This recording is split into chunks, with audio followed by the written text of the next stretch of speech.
The betrayal unfolds. The year 2189 marked humanity's 15th anniversary as members of the Galactic Council.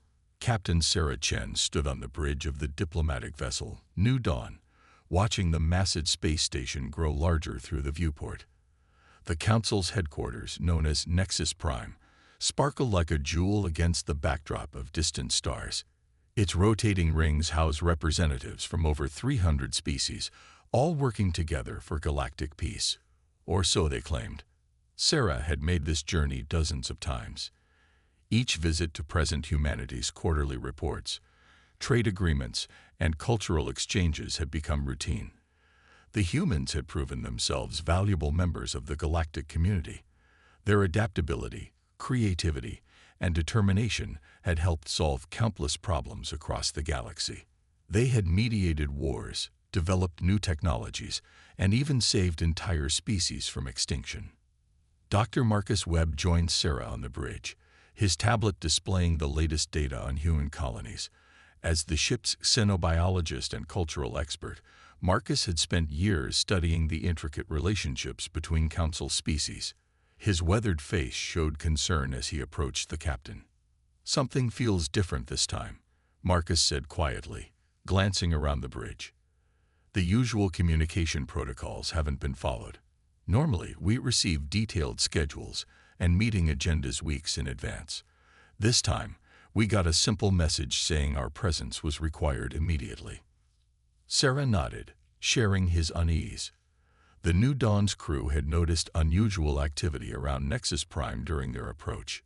Ships from various Council species were arriving in larger numbers than typical for a routine session. Military vessels, not diplomatic ones, filled the docking bays. The communication system crackled to life. "New Dawn, this is Nexus Prime Traffic Control. You are cleared for Docking Bay 7. Proceed directly to the diplomatic quarters upon arrival. Do not deviate from your assigned route." The instructions seemed unnecessarily strict, but Sarah acknowledged and guided her ship to the designated bay. As they docked, she noticed something that made her stomach tighten. The bay was isolated from the main station, connected only by a single corridor. It looked more like a quarantine zone than a diplomatic welcome. 3 hours later, Sarah and Marcus sat in the sterile waiting room outside the Council chambers. The usual bustle of diplomatic activity was absent. No friendly greetings from familiar species, no casual conversations about trade or exploration. The silence felt heavy and deliberate. Ambassador Cathvar, a tall reptilian from the Saurian Confederation, approached them cautiously. The Saurians had been humanity's closest allies in the Council, sharing similar values of exploration and scientific advancement. Cathvar's scaled face showed an expression Sarah had learned to recognize as deep concern. "Captain Chen, Dr. Webb," Cathvar spoke in a low voice, his forked tongue flicking nervously. "I must speak with you privately. What I have to say could be considered treason by the Council." They followed him to a small alcove away from the main corridor. Cathvar activated a small device that created a privacy field around them, blocking any surveillance equipment. "The Council has been meeting in secret sessions for the past 6 months, Cathvar began, his reptilian eyes darting around nervously. "Sessions that specifically exclude humans and their known allies. The topic of discussion has been what they call the human problem." Marcus leaned forward, his scientific mind immediately analyzing the implications. "What kind of problem do they think we represent?" According to the High Chancellor Vexthu and his supporters, humanity's rapid expansion and adaptability pose a long-term threat to the established galactic order. They claim that humans reproduce too quickly, colonize too aggressively, and innovate too rapidly. They fear that within a few generations, humans will dominate the galaxy. Sarah felt her blood run cold. What are they planning to do about it? Cathvar's expression grew even more grave. They call it the Human Purge Protocol. The plan is to systematically eliminate all human colonies under the guise of Council enforcement actions. They will claim humans have violated various treaties and pose a security threat. The elimination will appear legal and justified. The weight of this betrayal hit Sarah like a physical blow. For 15 years, humans had served the Council faithfully. They had sacrificed their own resources to help other species, shared their technology freely, and always put galactic peace before their own interests. Now they were being rewarded with extinction. When? Sarah asked, her voice steady despite the turmoil in her mind. The operation begins in 72 hours. Council fleets are already moving into position around major human colonies. They plan to start with the outer settlements and work their way toward Earth, claiming each action is a response to human aggression. Marcus was already working on his tablet, his fingers flying across the screen. I've been analyzing Council behavior patterns for years. The signs were there, but I misinterpreted them. Increased military presence near human space, requests for detailed population data, restrictions on human exploration permits. They've been planning this for a long time. Sarah's mind raced through their options. The New Dawn was a diplomatic vessel, not a warship. Even if they could somehow escape Nexus Prime, they were vastly outnumbered by Council forces. But they had something the Council didn't expect. They were human. Kethvar, why are you helping us? Sarah asked. The Saurian ambassador straightened his tall frame. Because the Council's actions violate everything we claim to stand for. Humans have been valuable allies and friends. What the Council plans to do is genocide, no matter how they justify it. Some of us still believe in the principles the Council was founded on. How many others share your view?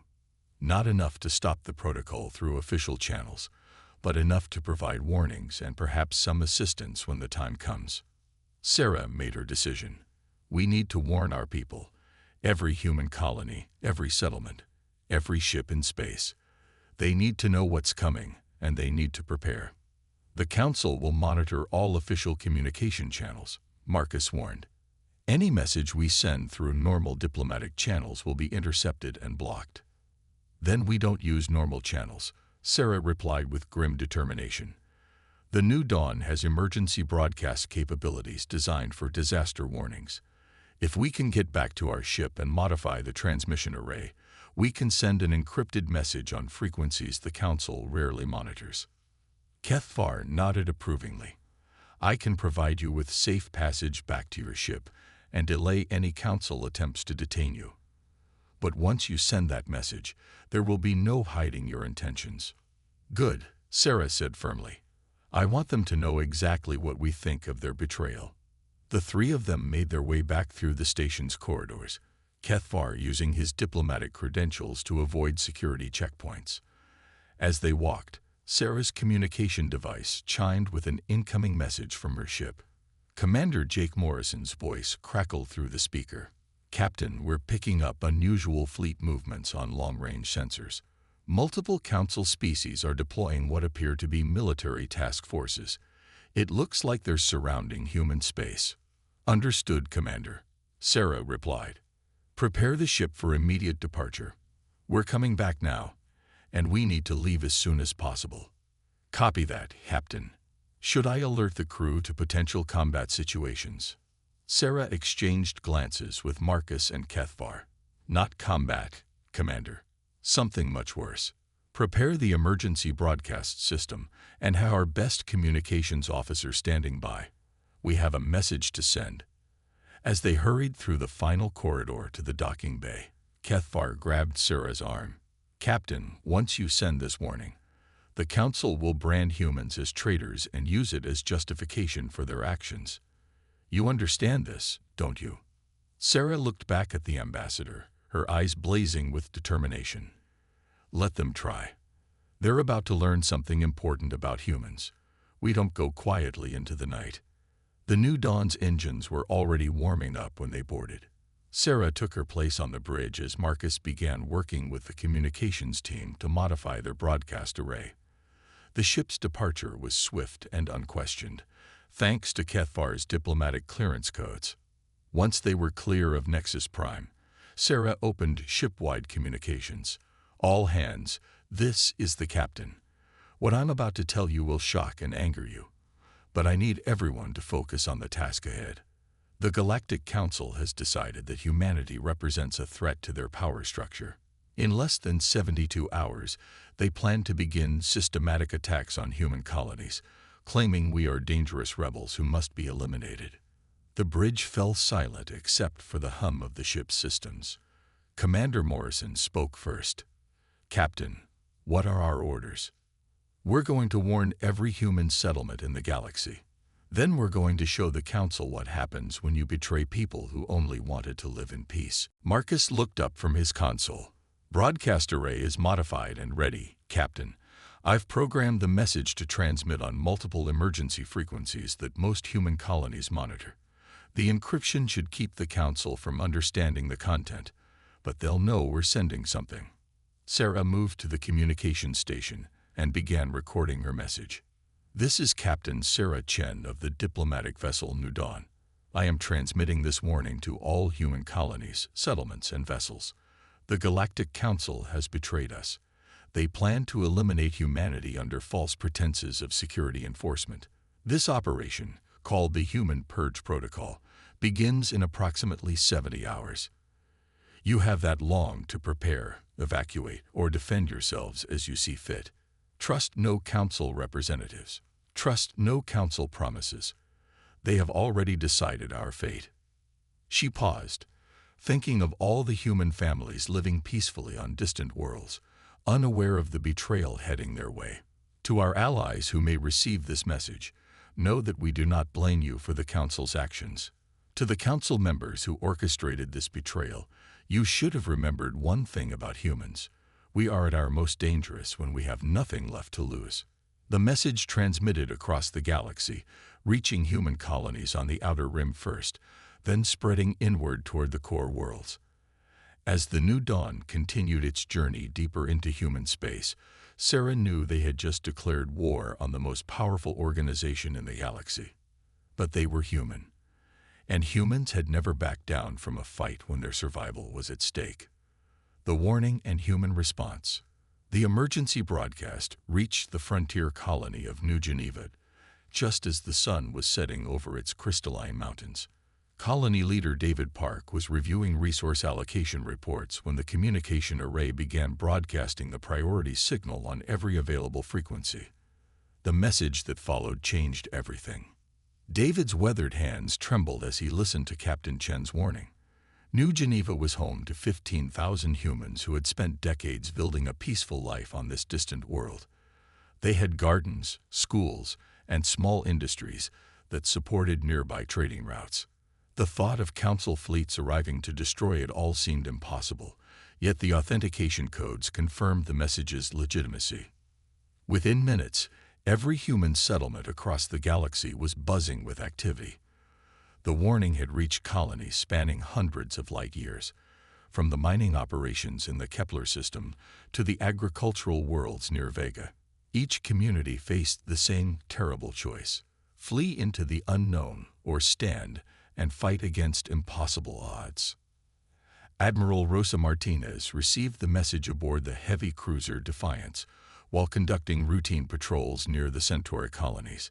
As the head of human colonial defense, she had always prepared for the possibility of conflict, but never imagined it would come from their supposed allies. Her tactical mind immediately began calculating resources, ship positions, and defensive capabilities. Communications, get me a priority channel to all HCD vessels, Admiral Martinez ordered. Authorization code Omega-7. Emergency protocols are now in effect. The response from human military units was swift and coordinated. Ships that had been scattered across the galaxy began converging on strategic positions. Hidden supply depots, established years ago as contingency measures, were activated.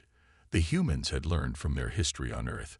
Never again would they be caught completely unprepared. On the industrial world of Kepler 442 bits, engineer Lisa Thompson was working late in her laboratory when the warning arrived. She had been developing new defensive technologies in her spare time, improvements to shield generators and weapon systems that she thought might someday be useful for asteroid mining or deep space exploration. Now she realized her work might be humanity's salvation. Lisa immediately contacted her network of engineers and scientists scattered across human space. They had maintained informal connections for years, sharing research and innovations outside official channels. Within hours, technical specifications for enhanced defensive systems were spreading from colony to colony, along with instructions for rapid manufacturing using available materials. The response varied dramatically across human settlements. Some outer rim colonies immediately began evacuation procedures, loading everything they could carry onto transport ships and heading for uncharted regions of space. Others, particularly those with strong defensive positions or valuable resources, chose to fortify and prepare for siege. New Geneva chose to fight. David Park stood before the colony assembly, looking out at faces he had known for decades. These were farmers, teachers, mechanics, and shopkeepers who had come to this world seeking peace. Now they were being asked to become soldiers. "The Council expects us to be easy targets," David said, his voice carrying across the crowded hall. "They think we're just peaceful colonists who will surrender when faced with their superior firepower. They're about to learn they made a serious mistake." The colony's industrial fabricators, normally used for producing farming equipment and building materials, were quickly reprogrammed to manufacture weapons and defensive systems. Lisa Thompson's shield generator designs were adapted using local materials, creating a protective barrier around the settlement that could withstand significant bombardment. Similar scenes played out across human space. On Proxima Colony, children were evacuated to hidden shelters while adults prepared ambush positions in the rocky terrain. The mining stations in the asteroid belt began rigging explosive charges that could turn their facilities into massive weapons if necessary. Even the peaceful research stations started developing ways to weaponize their scientific equipment. The Council's intelligence network began reporting unusual activity in human space, but they dismissed it as panic and disorganized flight. High Chancellor Vex Thu reviewed the reports with satisfaction, his compound eyes glittering as he imagined the terror his announcement would cause. "Let them run," Vex Thu clicked to his assembled commanders. "It will make our task easier. Those who flee can be hunted down later. Those who remain will serve as examples to any other species who might challenge Council authority." But the Council had fundamentally misunderstood human nature. Instead of panic and chaos, their warning had triggered something far more dangerous: human unity and determination. Across the galaxy, settlements that had barely communicated for years were now sharing resources, strategies, and personnel. The loose confederation of human colonies was rapidly transforming into something resembling a military alliance. Admiral Martinez coordinated the defense from her mobile command center, using encrypted communications to stay in contact with colony leaders and military units. The humans had one significant advantage. They knew the attack was coming, while the Council believed they maintained the element of surprise. "All units, this is Admiral Martinez," she broadcast on the secure network. "Remember, we're not trying to win a conventional war against the entire Council. We're trying to make them pay such a high price for their betrayal that they'll reconsider their actions. Every ship we destroy, every colony that holds out longer than expected, makes it harder for them to justify this genocide to their own people." The first Council attack came 60 hours after Captain Shen's warning, targeting the remote agricultural world of Harvest Home. The Council fleet expected to find panicked civilians begging for mercy. Instead, they encountered a well-prepared defense that turned the planet's grain silos into missile batteries and used the irrigation system to channel explosive charges. The battle lasted 18 hours. When it ended, Harvest Home was gone. But so were 12 Council warships. The survivors reported to their commanders that the humans had fought with a ferocity and creativity they had never encountered before. Similar reports began coming in from across human space. Colony after colony either vanished completely, evacuated so thoroughly that Council forces found empty settlements, or fought back with unexpected effectiveness. The mining station at Ceres actually managed to destroy a Council dreadnought by using their ore processing equipment to launch asteroids at near-relativistic speeds. But the most shocking surprise came from the colonies that had chosen to evacuate. Rather than simply fleeing randomly into space, they had coordinated their efforts, Following evacuation plans developed over decades and refined in the hours after the warning, entire populations had vanished into regions of space the Council had never explored. These weren't panicked refugees scattered to the winds. They were organized convoys with planned destinations, carrying the seeds of new settlements and the knowledge to rebuild human civilization far from Council reach. More importantly, they carried something the Council had never expected humans to develop: advanced technologies that had been kept secret for years. Lisa Thompson's innovations were just the beginning. Hidden research facilities had been developing faster than light communication systems, advanced stealth technology, and weapons that could threaten even Council capital ships. The humans had learned to be cautious about sharing their most dangerous discoveries, and that caution was now paying off. On the 43rd day of the conflict, a single human ship appeared at Nexus Prime. It was the New Dawn, flying under a flag of truce. Captain Sarah Chen requested permission to address the full Council assembly. High Chancellor Vex Thu agreed, expecting to receive humanity's surrender. Instead, he heard something that would haunt his dreams for years to come. "Honorable members of the Galactic Council," Captain Chen began, her voice steady and clear, "I bring you greetings from the free humans of the galaxy. Yes, free humans. You see, your betrayal has accomplished something you never intended. You've united humanity in a way that 15 years of peaceful cooperation never could." She paused, letting her words sink in. "You believed you were eliminating a threat. Instead, you've created one. Human colonies are no longer scattered and vulnerable. We've formed new alliances, developed new technologies, and learned to work together in ways that make us stronger than we ever were as part of your Council." Vex Thu's compound eyes narrowed dangerously. "You dare threaten the Council? Your resistance is admirable but futile. We will hunt down every human settlement, every ship, every last survivor." Captain Chen smiled, and there was something in that expression that made several Council members shift uncomfortably in their seats. "You're welcome to try, Chancellor. But I should warn you, the humans you'll be hunting are no longer the peaceful colonists you betrayed. They're survivors who have nothing left to lose and everything to fight for. We have given you one final gift," she continued, "a warning. Just as you warned us of your intentions through your actions, we're warning you of ours. We're done being part of your galaxy. We're going to build our own, somewhere you'll never find us. But we'll remember this betrayal. And someday, when you least expect it, we might decide to remind you what happens when you try to exterminate humanity." The transmission ended, and the New Dawn vanished into hyperspace before the Council could respond.